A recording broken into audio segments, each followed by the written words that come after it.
Good morning, everybody from northern Michigan. There's Chica back there. We're doing a six-mile hike today at Lake Ann, and we thought we'd do a video, talk about kind of some of the things that we're doing to prepare for our Camino trip, and just let you know kind of what's going on. It's interesting. Chica just posted on Facebook today kind of a memory from this day last year, and we had just gotten into Harper's Ferry after the roller coaster and stayed with some friends there, so that was pretty cool. Day 91. Day 91 last year. So you know, we just did a 10-mile hike, a walk, I guess you could call it, on a paved path near Lake Michigan 2 days ago. You know, part of our Camino preparation is to do a little bit of road walking and not just hiking on trails. I think there'll be a lot more pavement walking and road walking on the Camino than there was on the AT. So we are trying to prepare our feet for that.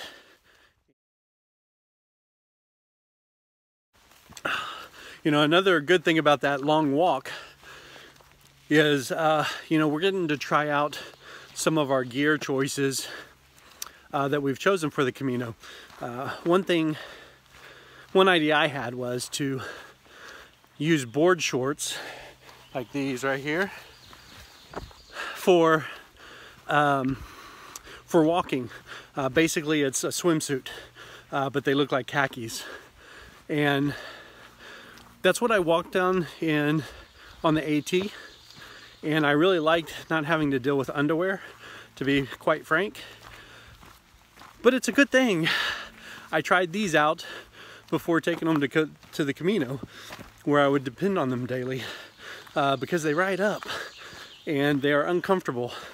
So I'm giving them one more shot today, and if they don't work out today, I'm going to try a different solution for what I'm going to walk in daily.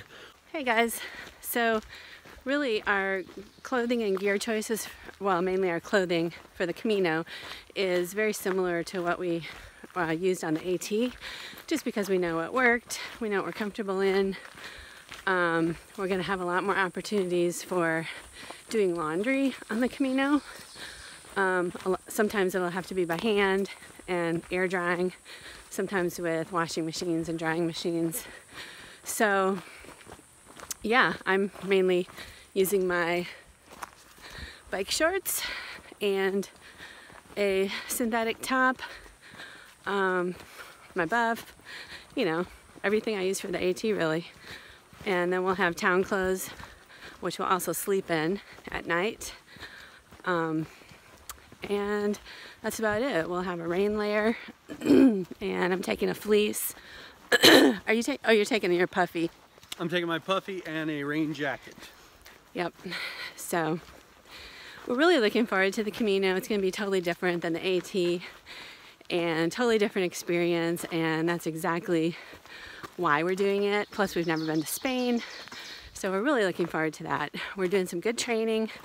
Mainly we're concerned about the first couple days because they're the hardest of the whole Camino, and you go straight up into the Pyrenees, and it's the highest elevation gain and loss for the whole Camino. You can stop halfway through in Horizon, but we're going to go straight through to, I can't say it, Roncesvalles. Roncesvalles. It's like a 15 or 16 mile day, which right on day one is some good miles for one, and it's going to be over the Pyrenees. So, but we're confident we can do it. We're going to train hard for it. We want to do it. Otherwise, if we go to Horizon, we get there like in the morning, and it's just a waste of a day. It's going to be the first day. So that's what we're doing. We'll still stop in Horizon for breakfast probably. We will be doing daily videos from the Camino. However, I'm not sure how quickly we're going to be able to upload them. We're going to be dependent on the Wi-Fi at the hostels, or albergues is what they're called. And a lot of times the Wi-Fi is not so good. So that's okay. We'll just upload them when we can. And we'll try to do a daily post to Instagram and Facebook, just like we did on the AT. So you can see a little recap of our day and some pictures.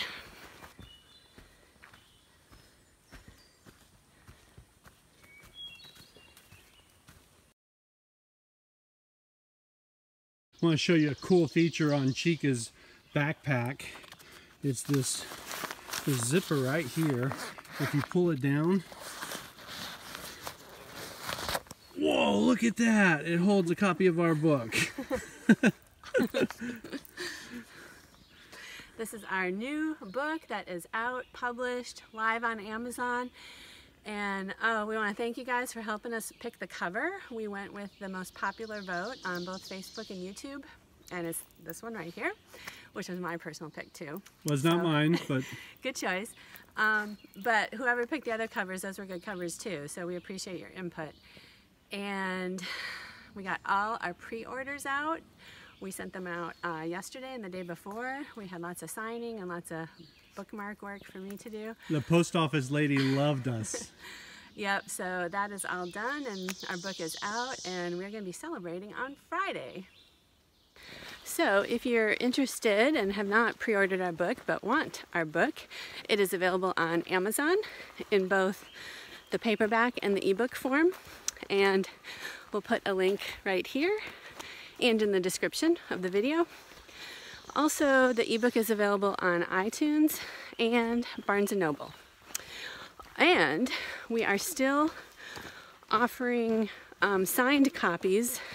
You can go to our website, Appalachian Trail Tales, TALES.com, and we have a post there about what to do if you want a signed copy of the book by both of us, and we'll send one out to you.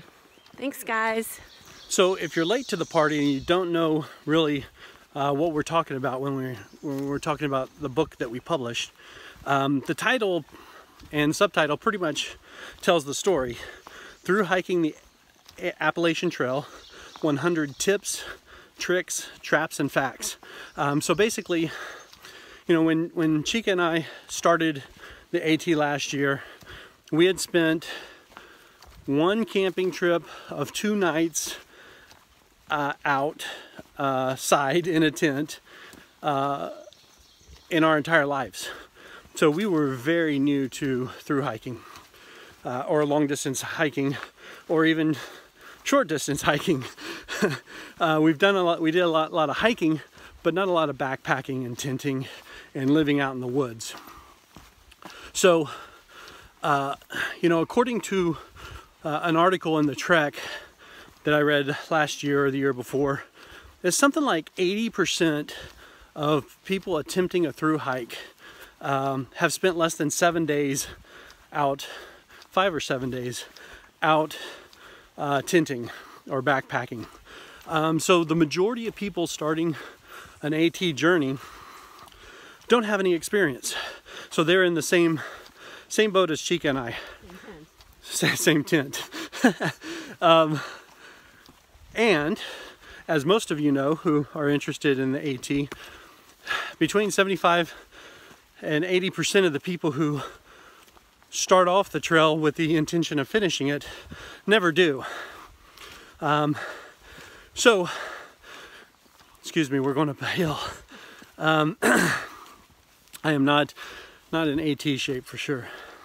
So we decided to write a book about all the things we were learning about an AT trip that could help the beginner wannabe through hiker complete the trail. And so that's what this book is. And we think it's a valuable resource. Otherwise we would not have put it out there. So there are 2 pieces of gear that I have dialed in exactly the way I want them. I know they're not going to change One is my backpack, which I've now got a couple 100 miles on, and it feels very comfortable. And I chose it for a couple reasons. First, it's the ULA Photon. I chose it for a couple reasons. Number one, it fits longer torsoed people, of which I am one. And that was a problem I had with the Gossamer Gear Mariposa that I used on our through hike of the AT. It gave me shoulder pain because it just didn't fit my longer torso, even though by the numbers it said it did. So the Photon is, I think, 30 or 35 liters. So it's forcing me to make smart gear choices. 35 liters, Chica says. It's forcing me to make smart gear choices, and it's gonna limit me to about 15 pounds on the Camino, which is gonna be perfect. The second thing I really like about it is it's sized such that it can fit on all the carry-ons on almost every single international flight. So that was important when we were first determining how we wanted to get to France. We wanted to not have to check on luggage, especially if we had to get a flight that had a connector. We ended up getting a direct flight there, and but anyway, we can carry on the backpack. Chica's too. Although we are going to check one of them now. Chica really wants to have her trekking poles. I don't think I'm going to take trekking poles, and you cannot carry those on. The second piece of gear that I know for a fact we're going to take, you know, they say about gear, if you're not going to use it every day, just leave it out of your pack. Or on the AT, you know, if you're not using something at least once every 3 or 4 days, you might not really need it. Well, this piece of gear I think we'll be using at least once a day, maybe multiple times a day, depending on how it goes. Let me get it out of my thing here. And that is our wine opener. I chose one from Amazon that had the most and best reviews. It's called a haiku or haiku, and it was cheap. It was like 10 bucks, but a little heavy, had 4 ounces, but I think it's going to be a good choice. We're negotiating a mud bog here, so please bear with me. So the rest of my gear is very much in flux, especially the clothing choices. I have my rain system that I'm going to use, which is a ULA rain skirt, which I used on the AT. A rain jacket by Mountain Hardwear, and I can't think of the name of it now, but they don't make it anymore. I've had it for 3 or 4 years. And then a long sleeve, I believe it's a Columbia shirt, which has like a 30 UFP or sun protection, because I think in September when we go, sun is going to be a problem. And if you remember from our AT hike, I battle with heat exhaustion and the sun, so I'm definitely going to have quite a bit of sun protection for us. Anyway, that's where we are on my gear. So for the Camino, the reason we'll be able to use a lot lighter packs and have a lighter pack weight is because we don't have to carry a tent. We're going to be staying in a hostel, which is called an albergue, every night. And we do have a sleeping bag liner to use on the hostel beds for like bed bugs and stuff. We're going to treat it with permethrin ourselves. And we both have a very lightweight down throw that we got from Costco, which bundles up really small. It's very lightweight. I can't remember how much it weighs. Because some of the hostels don't have blankets, some don't have pillows, but we're just gonna do what we have to. If they don't have pillows, just use some of our clothes or something. And we don't have to have any cook stuff. Cook stove, fire, none of that. No food bags. The food bags weighed so much, you guys. They're so heavy. Heaviest part of our packs, probably, I think. Well, the food and the food bags. The food and the food bags. So yeah, they're gonna be so much lighter. No water filtration, which is really cool. There's fountains along the Camino. There's a few places where the water is not good, but it has signs saying that, so we should be fine. And yeah, so looking forward to that. Also, there's gonna be cafes like along the Camino everywhere. We go through a lot of cities and towns. Well, really only a few big cities, but lots of small towns. Sometimes people do like little food trucks along the Camino for the hikers. So we really will have plenty of food, and it should be pretty affordable. I think our budget is $100 a day for both of us, including all our food and our hostel stay. And it should really be lower than that. That's just a high estimate, because that's how I like to plan for things.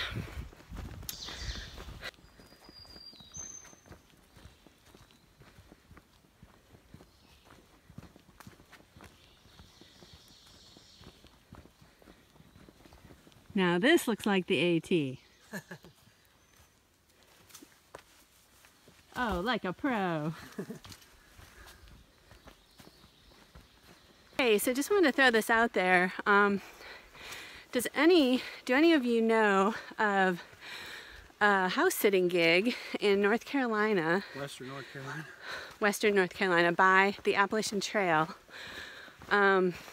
Available starting in the winter, like maybe October, November, December, for about 6 months or so. We would love to get a house sitting gig just to get us to North Carolina, make the transition while we look for a house, decide what we're going to do there. So let me know if anybody knows. Again, close to the AT, or it could be like probably within an hour drive away, right? Yeah, so like Asheville, Waynesville, Franklin, Hendersonville, that whole group. Silva, yeah, anywhere around there. So yeah, thanks.